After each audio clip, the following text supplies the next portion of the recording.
this is the ensuite. That's part of our miscoat. That's it. Had nails screwed into a pipe. Everywhere. It's up, little.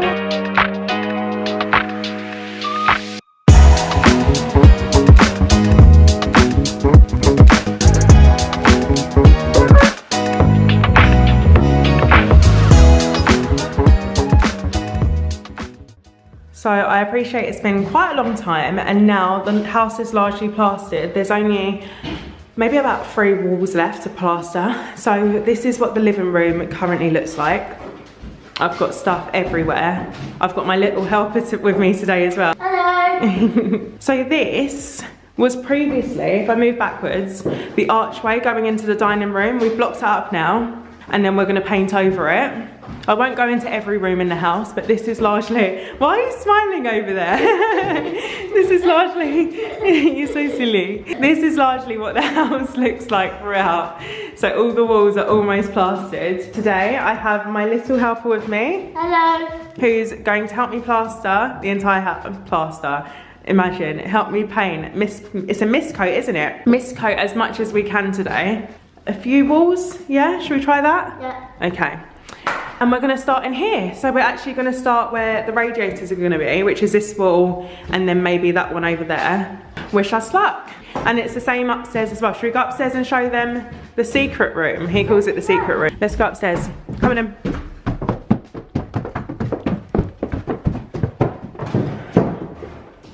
So this is the master, and this is what it currently looks like. Like I said, it's all been skimmed, plastered, whatever you want to call it. Oh, remember my Artex ceiling as well. So that's gone.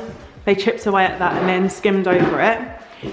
And then this is the ensuite, which I call the secret room to my nephew. It looks massive. It actually looks massive when you look at it this way. When you go inside, you'll notice that it's not so big. So it comes out a little bit more than where the cupboard is. Well, quite a bit more actually. And then you'll go inside. This has all been skimmed also. So these are the 4 walls, or 3 on camera. And then we've got the light up top as well, which is cool for when it is done. I need the shower fitting, the toilet, the sink, the tiling and all the rest of it. But that's what it's looking like at the moment. So this wasn't here the last time you saw my house. This entire wall, that's been built after the fact with the doorway, which needs an architrave and a door and all the rest of it. I just want to interject here because I've missed out a chunk of details in the journey from my last video to now. But to summarise, I'll embed some photos of the ensuite being built. I got the carpenter to do so, and once he had built the frame, he used plasterboard on the external section of the ensuite and moisture board on the internal, which is why it was green in colour on the inside. In hindsight, I probably didn't have to skim the inside of the ensuite because it was going to be entirely tiled, but at the time I was umming and ahhing as to whether to partially tile and paint it, and I was going through decision fatigue. So in the end, I just skimmed a lot instead. The carpenter also created the door frame for me here and downstairs, which I'll show you pictures of. We literally bought the frame as is from Selco. It came in a pre-made pack, which the carpenter assembled and then fixed into place. I measured the ensuite depth to fit a 12,000 by 800mm shower tray, which is why I made it the size I did. Each room took about 2 days max to skim. The house was complete in about 2 weeks total, and then I had to leave it to dry for a little bit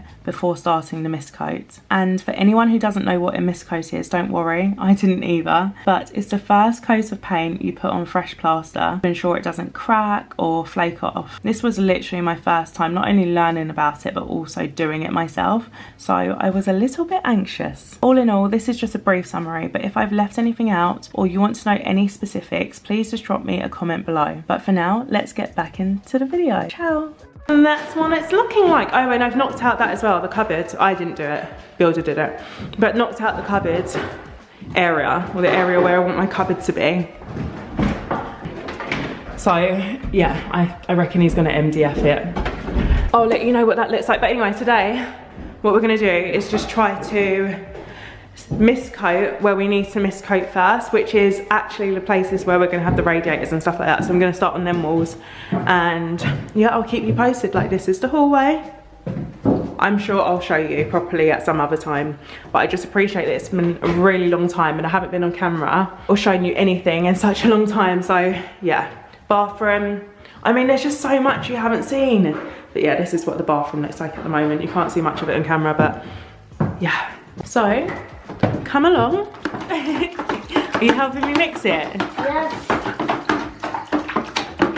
Go on and keep mixing. That's part of our mist coat. How did we make it, Raheem? We used some paint from the paint box. Yeah.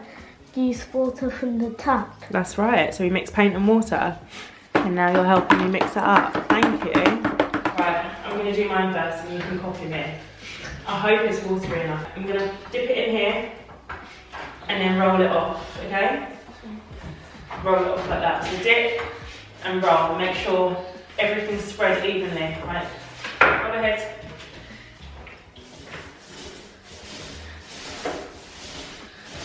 Right, roll, roll, roll, roll. Keep rolling, that's it. Right, that should be enough. Come on then. You can try it on the wall now. That's it. Ah! I can reach that door. I know. There's still more space to do.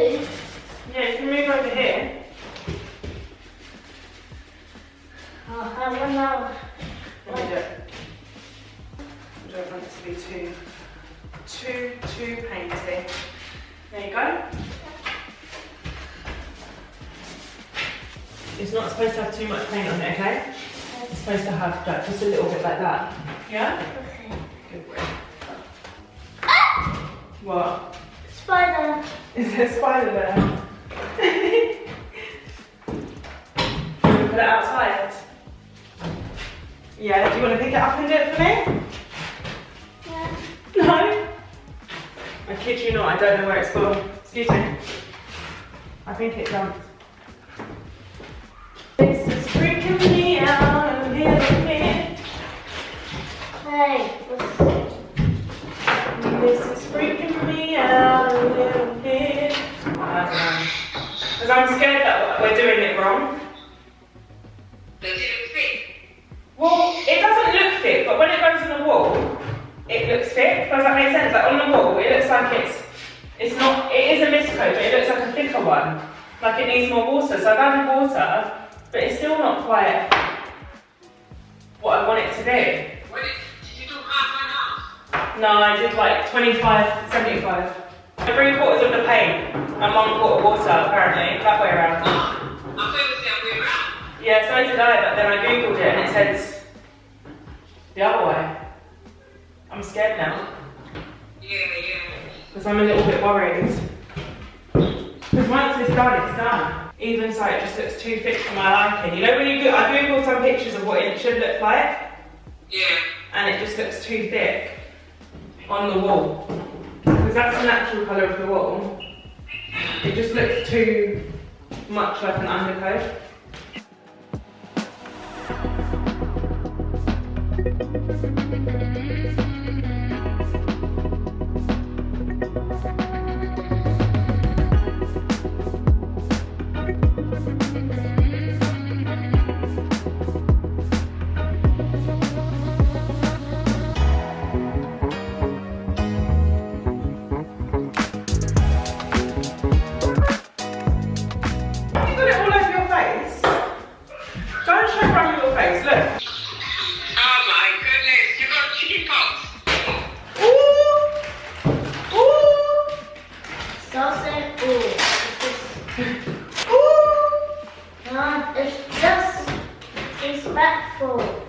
Oh, it's disrespectful. I thought I had two. Oh my god, do you want me to do it for you? Hilarious. Right, close your eyes because it's all over. Head up. That's it. Oh. Right, your lips now. You ready?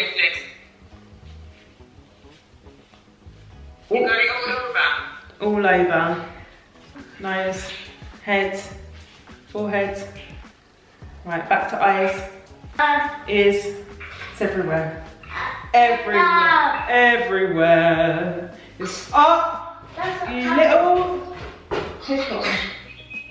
Everywhere, it's everywhere. On your face, it's everywhere. Why are you screaming? That's it. I've had enough. You've had enough? I did.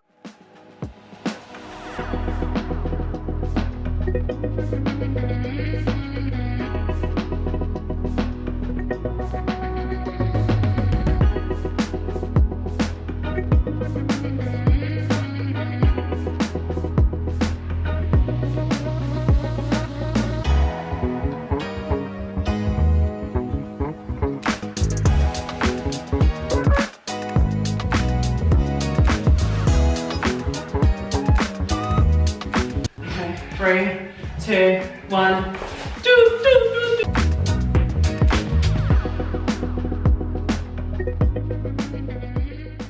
So it's been about an hour, I think, or maybe an hour and a half, I don't know. And this is what 2 walls look like. Unfortunately, we didn't get beyond that. So this is the mist coat, basically.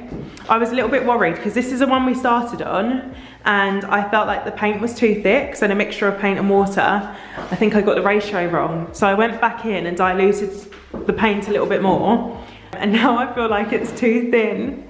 So I'm just gonna wait to get more advice tomorrow, and I thought I'd park it all there. And then we also, like, I did a bit up there and then this corner. That looks a bit dodgy as well, doesn't it? I thought better to leave it as is than continue if it is wrong. So that's what it's currently looking like. I'm pretty sure this is what a mist coat should look like. I googled it as well. The guy and the girl in the shop both said this is kind of what it should look like as well. So I'm hoping that, you're right there. I'm hoping that it's all right. I'll be back here tomorrow. I'll probably do it in the evening or something, once I have a better steer. But yeah, I was gonna say all in a day's work, all in about an hour and a half's work. I've got someone literally walking past as we speak. I cannot cope. I'm currently sat in my car as we speak. I've got the sun beaming, so I won't take too much time. I don't think I'd be able to cope if I stayed here for too long. But what I really wanted to do is give you a realistic summary of what's happened from the last video until now. I don't want to glimpse over anything. And also I realised that I'd kind of missed a lot of key points in the process. And so I thought I'd use the opportunity to walk through step by step. So you would have seen from my last video that I was taking down the ceiling in like the living room area. And as a result, it revealed that lava and plaster. Once I'd done that, in fact, I got to that point and then the builder came and said, actually, we need to take down the whole bit. Completely fine, they took over. When they took down the ceiling, there were so many dead wires that were like dropping down. My dad came round and he was like, Chloe, I thought you had a rewire. Like, why are there so many wires hanging down? I'm like, yeah, I did. He's like, if you have a rewire, they're supposed to pull all your dead wires. I'm like, yeah, good point. So we called the electrician to say, hey, like, why do we have these wires still falling down? And my dad also noticed there were lots of like connected wires. You're not supposed to have that. They should just be wires running through. He will be able to better explain than I do, but effectively you're supposed to just have straight wires running from beginning to end. But I had loads of different connections underneath the floorboards, and the only reason we realised that is because we pulled the ceiling down. Called back the electrician to do that, which was again a palaver because he didn't think there was any point in doing so. He said, doesn't matter, they're dead now. Who cares if they remain under your floorboards?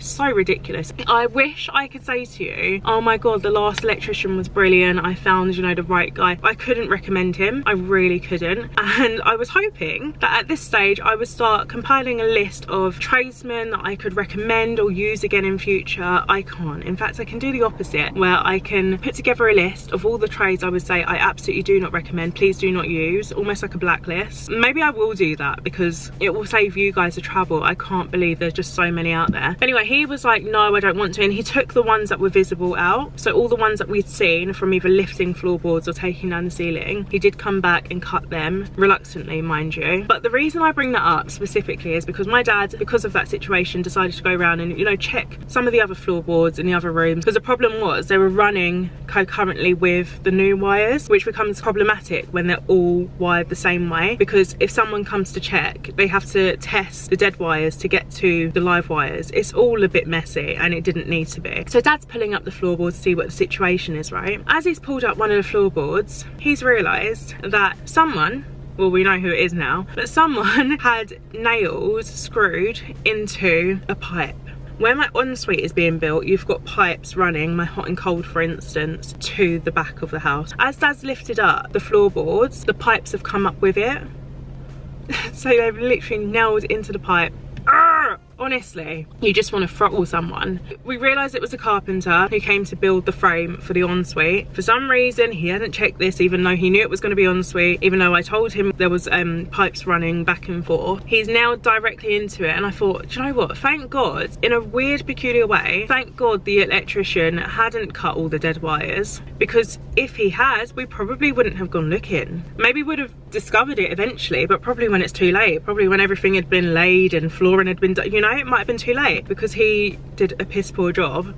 Dad went round inspecting and he was like, oh my God, you've got this issue now on your hands. So we called the carpenter. In fact, the carpenter, it was run by a company who sends the carpenter, if that makes sense. The company obviously took liability. They turned up, they were like, I'm really sorry, this shouldn't have happened, etc. But they only agreed to knock off a bit of the price. It was a measly amount. It might have been like 50 quid, and I just thought, you guys are ridiculous. In the end, I had to get the plumber to sort it out. Like, they had to cut a section of the pipes off and reconnect it with another piece. But what I think was happening is you've got a company that's taken on a job, so they come round, they quote you for the job, they send round a rookie, somebody, in this case maybe a carpenter. Although they will take liability if anything goes wrong, you've got the risk of something going wrong, because you're not necessarily instructing them, you're instructing someone, you know, they've got to do the job. That's so frustrating, and I think that's something that I need to stipulate going forward. Are you doing the job? Am I going to meet you on day one, or are you sending someone? But also, what are their credentials? Because it cannot go on. So yeah, just to add fuel to the fire, I had that to deal with. Fast forward, I get the plastering done. The plastering takes about a couple of weeks. It's about 2 days per room, and the plasterer was on a day rate of about 150 or 200 pounds a day. And I thought that was a really reasonable price at first, but this goes back to like, everything isn't what it's said. There's a saying, it's like, everything isn't what it seems, or you get what you pay for, as my dad would say. Because when all was said and done, I mean, the walls looked great, but when I put a spirit level to them, they weren't straight. Like, there were bows in some of them, or some were coming out more than others. It was just a little bit all over the place. So I said to the plasterer, hey, aren't you supposed to make the wall straight in the process? And he said, no, that's an additional charge. And I'm like, I spoke to my parents about it, because I mean, they've had their house plastered before. I spoke to them about it, and they were like, plasterers are supposed to do that. That's part and parcel of the job. They're supposed to just straighten out, you know, it's not like the walls were crazy out of whack and they needed bonding, right? They were like, yeah, that should be part and parcel of the job, which is what I thought. But this guy was saying, no, Chloe, that will be an additional charge if you want to get them level. Additional charge. I'm like, what the hell? You get what you pay for at the end of the day, right? Oh, I mean, they were all fixable, but it's still so frustrating. Can you just let me know in the comments below? Anyone who's done a renovation recently, when you've hired a plasterer, is it part of the job to get the wall straight? Or do you pay an additional fee in order to do so? Common sense tells me it should be part of the job, and they're just chancing it, because maybe I'm completely off my rocket and I have no idea what's going on, although I think I have a fair idea. Anyway, that brings us to now. We did the mist coat throughout the whole house. Can I just say, before I kind of continue, thank you so much to my nephew, because I think I was just so stressed. You know, when you're doing something for the first time, I was so stressed about, have I got the ratio and the consistency wrong? Is it going to flake off after?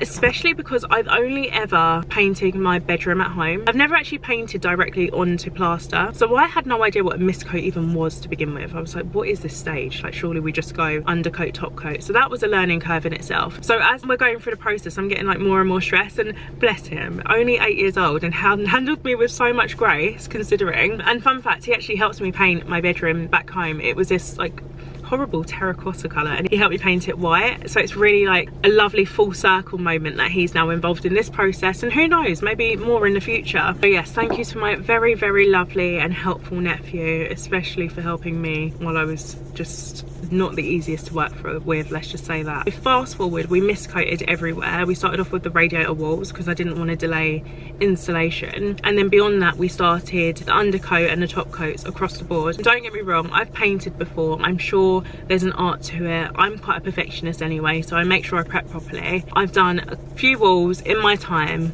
I can do it, right? But there's a stark difference to painting your bedroom or a room at a time to painting an entire house start to finish. I'm sure there's a knack to it. I'm sure the painters out there are like, yeah, I can do it all in a few days. I found it so tedious, like beyond words. And I don't mind painting. I know people are like, oh, painting's so boring and blah, blah. I didn't find it boring until I went through this process, because once you've done a room, you're forgetting there's at least 5 others and the hallway, you know, and that's where it becomes so tedious. Honestly, it's the multiple coats as well as you're going through, and the prepping and the sanding and the filling and all those little minute things. They really stack up, and I'm so grateful because my family recognised that I was really over it, and they all got stuck in. And in the end, it felt like it didn't feel so,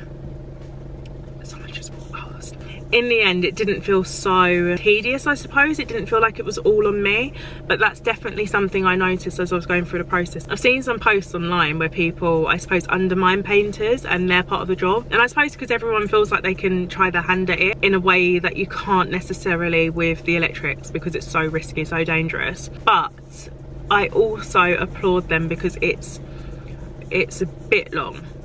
To say the least. Anyway, I could go on and on and on, but I really wanted to give you that overview of what's happened from then until now, so you have a clearer picture, because it hasn't been a walk in a park. But sometimes, you know, on the down days you don't necessarily pick up the camera, so for the days that I didn't pick up the camera, at least you kind of have context. The next video will be all about the kitchen update, which I think will be nice to see the progress there, because I don't really think I've shown you anything, and at least you can see the improvements that have happened. So as always, like, comment, subscribe. Let me know in the comments below what you think. Let me know about the plasterer situation as well, whether that's normal or not, and anything you want to see from a future video. But until then, ta-ta, and thank you so much for watching. Bye.